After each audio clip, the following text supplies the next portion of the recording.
So I got the right card here. I got old, I ain't got my readers on. All right, coming to the stage, another Army veteran. Guys, put your hands together for the soldier of comedy, Hurley King.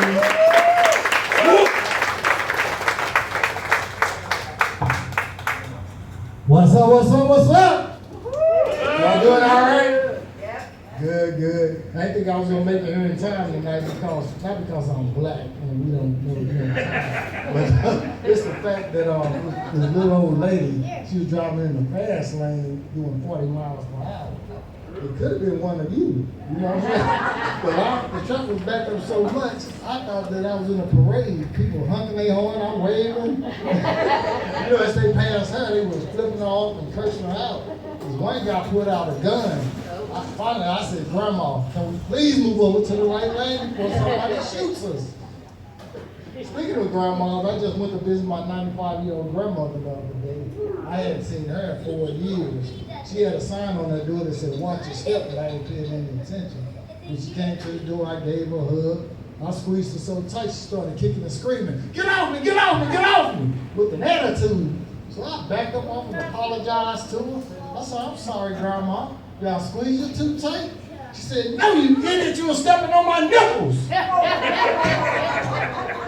She said, did you read the sign? You know I got these orangutan titties. The moral of the story is, reading is fundamental. I'm so glad that COVID is over now. Anybody catch COVID? I'm the only one? No, I caught it 3 times. That last time was horrible, boy. It felt like somebody put a pot on my head and just beat me with a freaking hammer, boy. I couldn't get rid of that headache for nothing. They called it my wife. But no, I had a terrible cough. I completely lost my sense of smell and taste. I went to the doctor and told him my symptoms, and he told me, he said, Mr. King, don't even worry about it. Before you leave my office today, you'll have your taste and smell back. I'm thinking to myself, he must be the best doctor in the world, because the first 2 times I caught COVID, it took me 3 weeks to get my taste and smell back. So he took my blood pressure, it was good. He listened to my heart, it was good. He felt my forehead, he said, oh man, you burning up. I need to check your temperature. And so he handed me a thermometer and told me to place it under my tongue. A couple of seconds later, I'm like, Doc, this thermometer tastes kind of funny. I said, it smells kind of funny too. Doctor looked at it. He said, oh, my apologies, Mr. King. I gave you the wrong thermometer. I gave you my rectal thermometer. I said, you bullshitting. He said, I wish I was, but look on the bright side. At least you got your taste and smell back. As I was leaving the doctor, I heard him tell his nurse, it works every time. So I just got back from New York last night. I did a show at Rodney Dangerfield Comedy Club. Yeah, that was a dream come true, because he always been one of my favorite comedians, him and Richard Pryor. After the show, we went to this fancy restaurant to celebrate our 10th year anniversary. They had a table decorated extremely nice. Y'all should have seen it. They had music, candlelight, flowers, and tin balloons that said happy anniversary on them. But we noticed this older couple kept staring at us. They looked like they could have been in their 80s, I guess. Later on, they came over and introduced themselves to us. They told us that they were celebrating their 65th anniversary. We said, wow, that's amazing, congratulations. They said, thank you. And you two, y'all remind us so much of ourselves when we was your age. And y'all make a beautiful couple. We said, thank you. Try telling that to our spouses.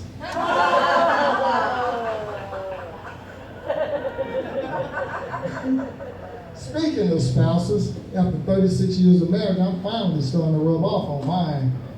Get your mind out the gutter. I ain't say I'm starting to rub one out on this. The difference. The reason I say that is because my wife is a very serious person, and she don't normally joke around like I do.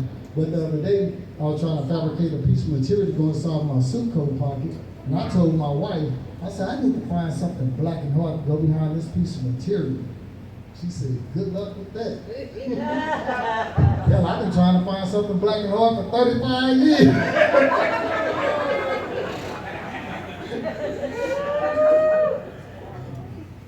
couple of months ago, my wife and I, we got into a really bad argument. I had to have a procedure done. I had to have a cyst removed from my genitals, right? And my wife had to drive me to Oklahoma City to the clinic. And I don't know about y'all, but when you talking about cutting on a man's genitals, you know, that's like talking about cutting Samson's hair. You know, that's what we think our power is, right? I know all you women think, you mean your brains? But anyway, when you talking about cutting on my manhood, I have to concentrate. I don't want to talk anything. And my wife, she acted like she was on a 2-hour podcast or something. She just over there yipping and yapping. And then finally I said, would you please shut the fuck up? And let me tell you something. That's something you never tell a black woman, to shut the fuck up. And she let it be known too. She said, you gonna regret the day you ever told me to shut the fuck up. My dad don't tell me to shut the fuck up.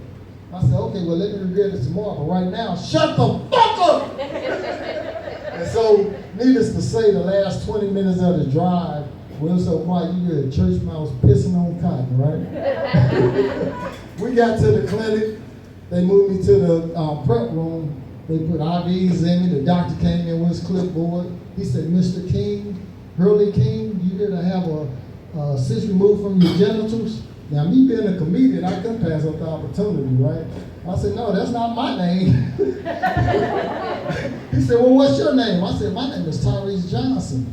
He was looking down his clipboard, flipped it over. Tyrese Johnson from Lawton, Oklahoma. I said, yes, sir. He said, oh, you here for a penile removal. I jumped up so bad I pulled the IVs out my arms. I said, no. My name is Hurley King. Ask my wife. My wife looked at the doctor and looked at me dead in my eyes. She said, no, Tyrese. And then you told me to shut the fuck up.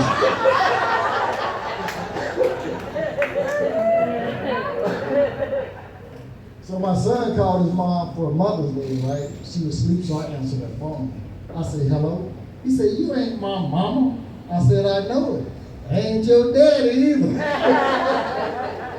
That bothered my son so much, he took one of those ancestry tests. My son and I, we got a really good relationship. He's a real smart dude. He graduated college magna cum laude. Right, I can't take credit for that. He get his brains from his mama. I was a dumb joker, boy. I was so dumb, I dated a retarded girl for 5 years, didn't even know it. I thought she liked me because every time I seen her, she would be smiling, she'd be drooling at me, right? So,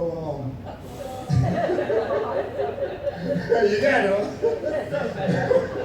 So my niece came up to the house the other day, unannounced. She just popped up. And my wife and I was at home chilling watching Netflix. My wife still had on her pajamas. I had on old t-shirts and gym shorts and a pair of Harley Davidson sneakers I purchased online off of Temu. Y'all know that's the knockoff stuff come from China, right? Evidently the sneakers I had on look like the one that Kanye West came out with called Yeezys. Have y'all heard of those? They're expensive, aren't they? I didn't know that until my niece said, you sell them for her. Are those Yeezys you're wearing? She was dead serious too. I said, well, it just depends on how much they cost. She said, they're only $600. I said, $600? Hell no, these aren't Yeezys. These Negro Pleases for $59.95. My cousin, she upset with me. She got upset with me because all of us were getting ready to go out to dinner. It was me, my wife, my cousin, and her fiance. My cousin was in the room getting dressed. All of a sudden, I heard her yell out, yo, cuz, can I holler at you for a minute? I went to her room. I said, what's up? She said, I need for you to be honest with me, okay? I said, come on, man. That's the only way I know how to be. Integrity is my middle name. I live by that. She said, okay. Then she asked me a famous female question. Y'all know the one that all females ask men. She said, does this dress make me look big? I said, no, not at all. As a matter of fact, you make it look small.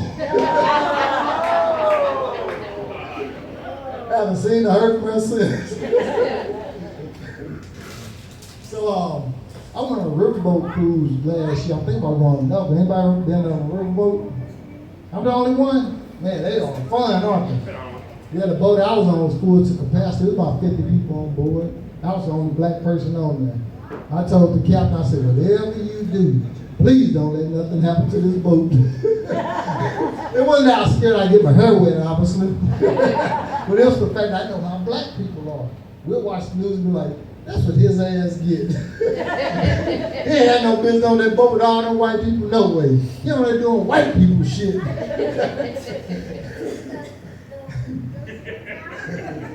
Growing up in the ghetto was rough. I'm from East St. Louis, Illinois, so I have to grow up fast, right? And I went to all black school. It's different going to an integrated school. Because in an all black school, you have to be ready to fight every day. And I went to school with some pretty good dudes, boy. And see, they had beards already and mustaches. And this was in the 4th grade. Yeah, see, this thing's right here, y'all take for granted. For instance, when y'all go to the bathroom, y'all have real signs when y'all do it, don't you?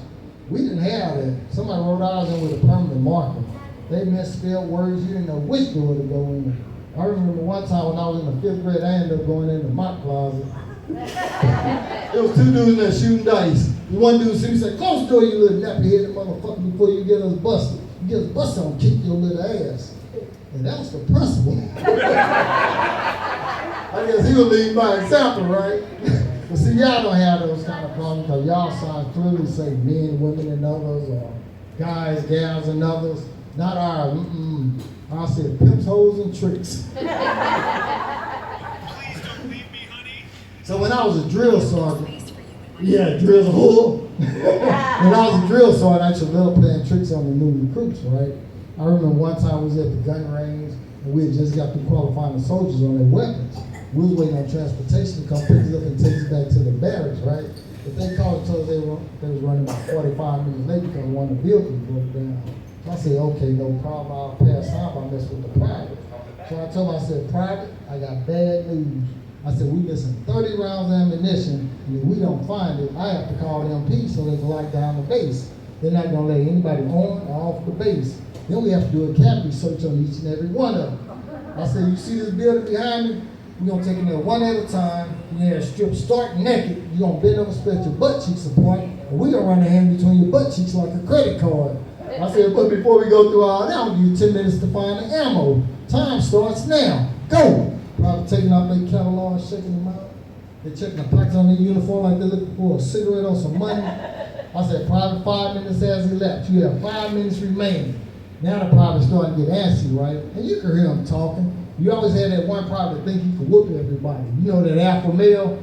You hear him say, y'all got any ammo? Turn it in. Y'all always doing stupid shit. They do a cavity search and they don't kick y'all butt. I said, private, time's up. I said, look, hate to see y'all get in any trouble, but we catch y'all with any ammo after today, we gonna lock you up in confinement for 4 years, then we gonna kick you out the army with dishonorable discharge. That's a felony. You won't be able to get a job anywhere. I want to give you one last opportunity to take 2 steps forward and turn the ammo on with no repercussion. The African private took 2 steps forward. I said, good, somebody with some integrity around here. I said, Private Williams, do you have any ammo to turn in? He said, no, drill sergeant. I said, what the hell you got in my formation? He said, because I want to go first, drill sergeant. I said, why do you want to go first, Private Williams? He said, and I quote, he said, because y'all gonna stick y'all hands up all they booties. I don't want y'all sticking y'all hands up mine. I said, wrong answer. Get your ass back in formation. We're going to alphabetical order. You understand me, Private Williams?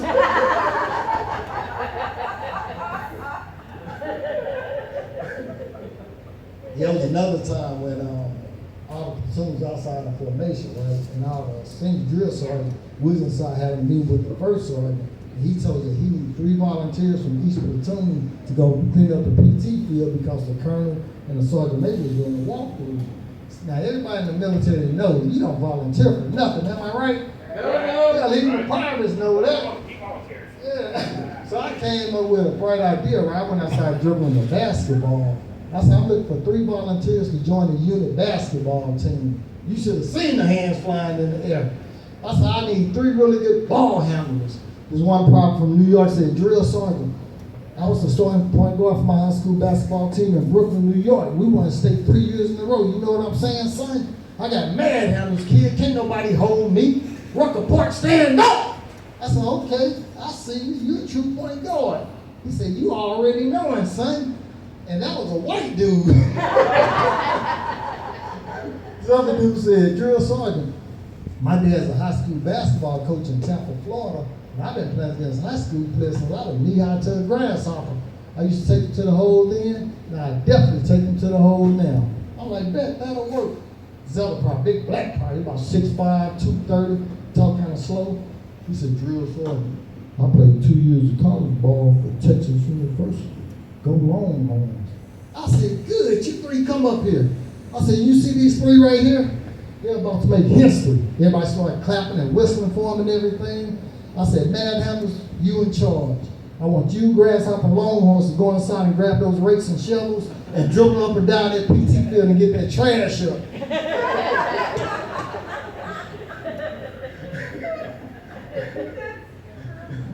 So since I retired from the military, I noticed they changed their rules and regulations. Because now I'm starting to see a lot of overweight soldiers and soldiers wearing full beards and goatees. When I was in the military, we couldn't wear beards and goatees, but now everybody's wearing them. Hell, I ran to a first one the other day, they had a nice goatee. He had the handlebar mustache, the curl up on the end and everything. I asked him, I said, how do you get your goatee to look like that? She said,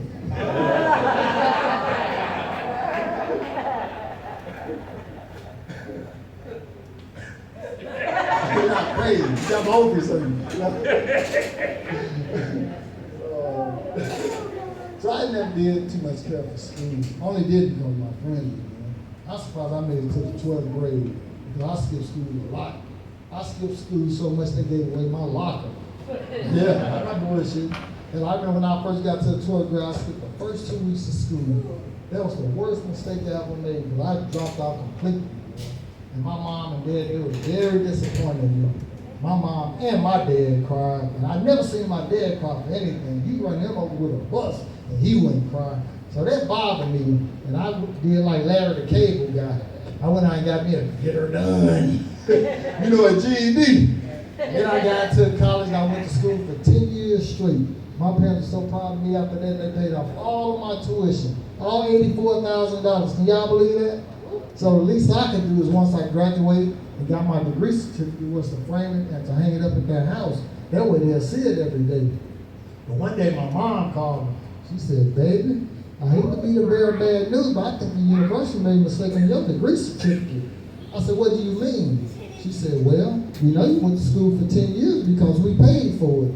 I said, yes, ma'am. She said, well, don't you think it should say doctorate and not associate? I said, oh no, man, they ain't make a mistake. I said, I partied my ass off the first 8 years. It's the last 2 and I took it serious. So when I was 10 years old, I was a bad little kid. I was so bad, my parents had to homeschool me. But once a week, they would send me to this private school. I didn't like it too much, though, because the teacher was mean as a drill sergeant. I remember the first day of school, the teacher told me, he said, Hurley King, I want you to come in, sit your narrow behind down, shut up, and open your book. I was terrified. I said, who is this teacher? And what kind of school is this? Well, come to find out years later, I was going to Sunday school. They was thinking up there talking crazy. Hey, this is going to be my last joke, right? But before I do that, I got to make an announcement, right? After the show, I'm going to be selling these shirts, right? And it's DD214. Everybody in the military know what that is, right? If you don't have one, you gotta get one, okay? These shirts $20, and all the proceeds are gonna go. I'm gonna buy school supplies and give them to like a single female parent, and you know, so they can have something, you know, about supplies for kids, right? All right, and even if you don't want one, any donations help. Okay, now my last joke, right? It's gonna be my last one. So my wife and I, we're about to celebrate our 37-year anniversary, right? Oh, that's worth clapping for right there. Y'all don't know what I've been through that there. But anyway, people always say, what's the secret to staying married for so long? Well, there's two. Shut the fuck up. I know that's right. There's 2 things that you're supposed to have to do in order to have a successful relationship. And one thing is you have to work as a team because teamwork makes what? Exactly. And the second most important thing is you have to give each other space because everybody needs that me time to unwind. Without that me time, y'all probably get on each other's nerves and want to choke the fuck out of each other. You be like, did I tell you get there wash some goddamn dishes? And that's my wife doing me like that. But now, see, my me time watching sports, and my wife doesn't bother me. Her me time is watching her church services. But you better not interrupt her while she's doing it. And sure enough, better not talk while she's doing it. She had the black food. Y'all know who Karen is, don't you? Well, I got the black version of Karen, and I nicknamed her Karen Nisha. I remember one time I was going to the kitchen to get something to eat, and she was watching Joe Osteen. He said something that got my attention. He said, you want to prosper in life, and I do, just like everybody else. He said, remember these 3 things and repeat them to yourself 2 to 3 times a day, out loud. I said, ooh-wee. I don't know about that out loud part because Karen Nisha was going at the black food. But I went on and did it, and I've been successful ever since, right? So y'all want to progress in life, I need for y'all to repeat after me. I am full of God. I am full of God. I am full of love. Full of love. I am full of joy. Full of joy. So I said it again, but this time with more enthusiasm, right? I said, I am full of God. I am full of love. Before I could say that third one, my wife jumped up off the couch, turned to Karen Nisha and said, you are full of shit. Hey, that's my time, y'all. My name is Hurley King. I'm the soul of your comedy. Give it up for your host, Reggie. All right. Keep it going for Hurley King, y'all.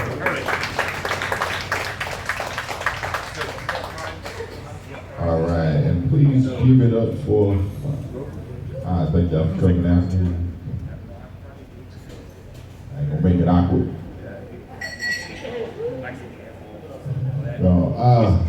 Y'all, before we keep the show rolling, please let's give a shout out to our wonderful bartender. She is working hard.